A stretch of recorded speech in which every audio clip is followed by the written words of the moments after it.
Fala, nação santista, como vocês estão?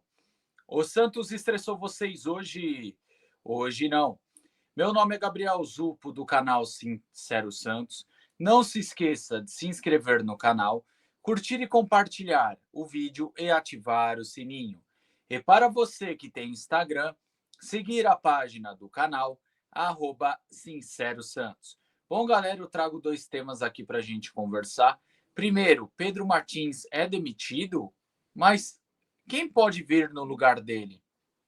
E também, Bom Tempo pode voltar ao time titular após a lesão de Schmidt. Bom, vou começar com a questão do Bom Tempo, depois eu falo um pouco mais do Pedro Martins. Bom, na questão do Bom Tempo, a gente sabe que ele era titular ao lado do Pituca ou ao lado do Schmidt.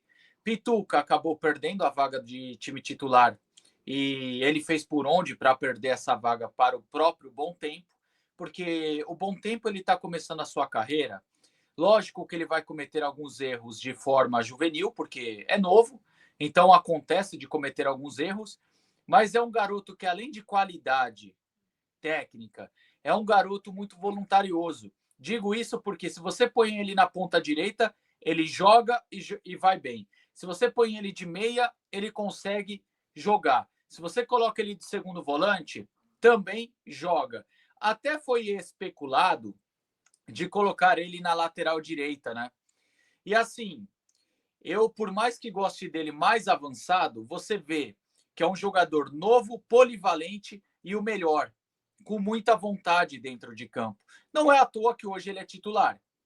Ele só perdeu a titularidade no jogo contra o Grêmio porque o DM vetou. O DM falou: ó, ele não aguenta 90 minutos. O máximo que você pode ter do Bom Tempo contra o Grêmio é 30 minutos. Pode ser que contra o Ceará ele esteja apto e pronto para jogar. Mas enfim, galera, falando sobre essa questão ainda do Bom Tempo, né?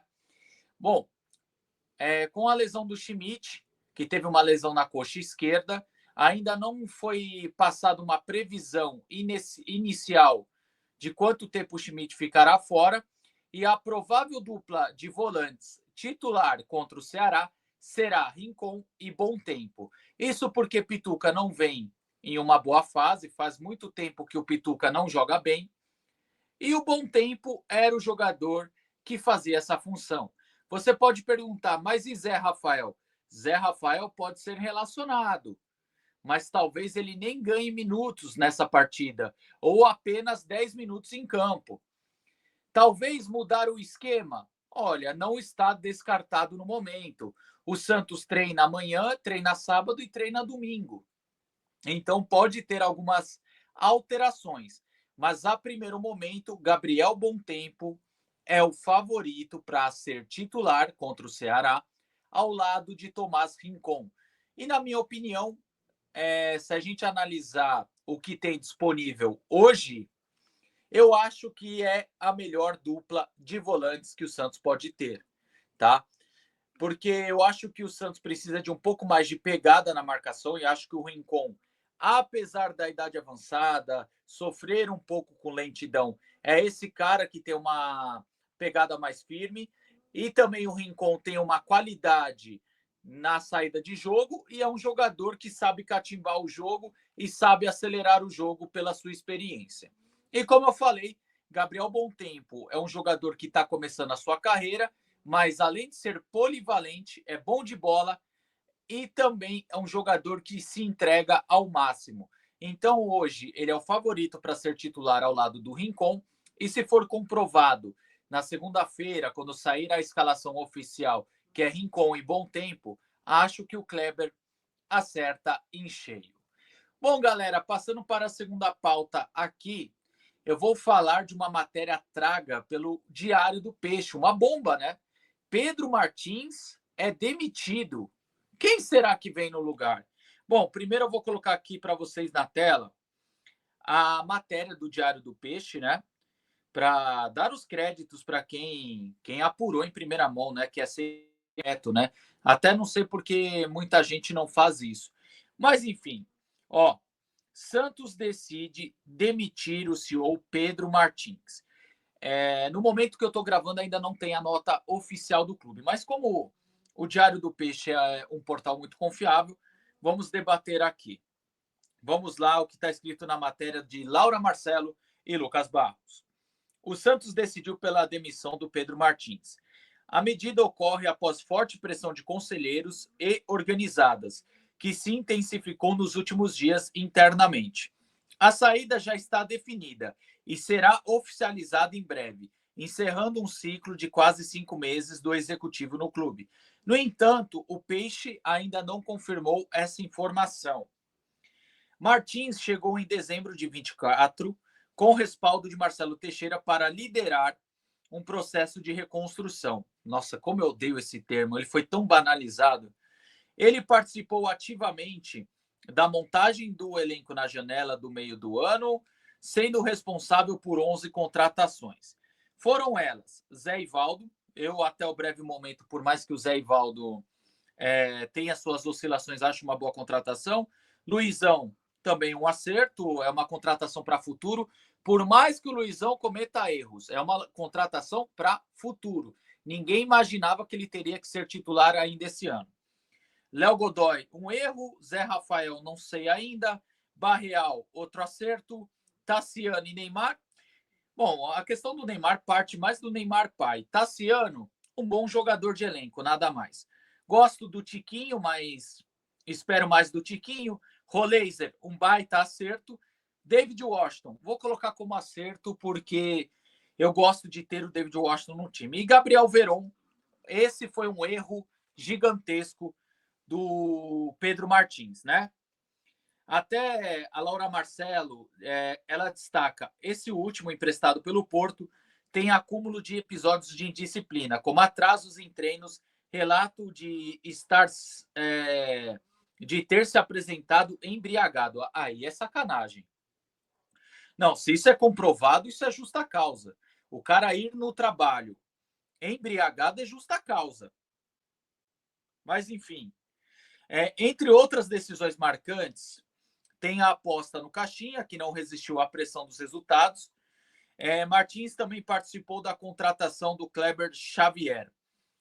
Bom, se a gente analisar aqui, né, tá até falando um pouco da coletiva dele de 100 dias, mas assim, para não ficar alongando muito, vamos falar o seguinte, teve acertos e erros.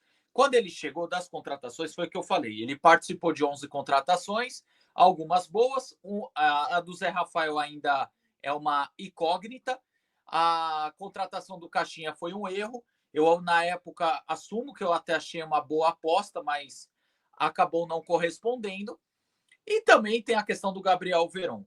O que eu trouxe na live de hoje cedo, que essa questão de não afastar Gabriel Veron, a questão da multa do Caixinha e algumas contratações acabaram com a moral do Pedro Martins. Eu acredito que ele será demitido, como está falando aqui na matéria do Diário do Peixe, porque é um portal de muita confiança. A Laura e o Lucas são dois jornalistas muito responsáveis, então eu acredito que eles não dariam uma bomba dessa à toa. Agora, o Pedro Martins chegou, resolveu algumas situações no clube, por exemplo. Lembra que o clube estava tendo dificuldade de se livrar de certos jogadores? Rodrigo Ferreira, Rainer, outros que voltavam de empréstimo. E assim que ele chegou, Rainer foi para o CRB, o Rodrigo Fernandes, que estava voltando, já foi emprestado novamente. O Rodrigo Ferreira está no São Bernardo.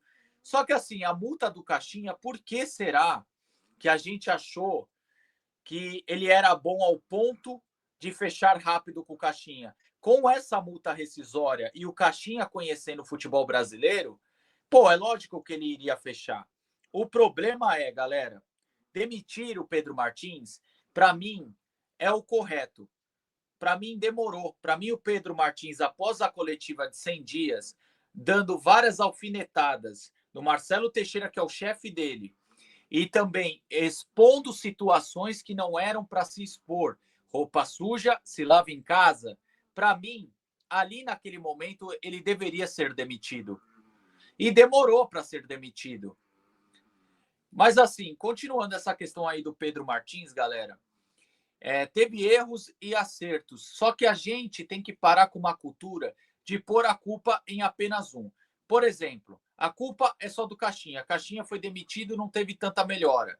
A culpa é só do Guilherme. Guilherme está machucado, não jogou o último jogo e a gente perdeu.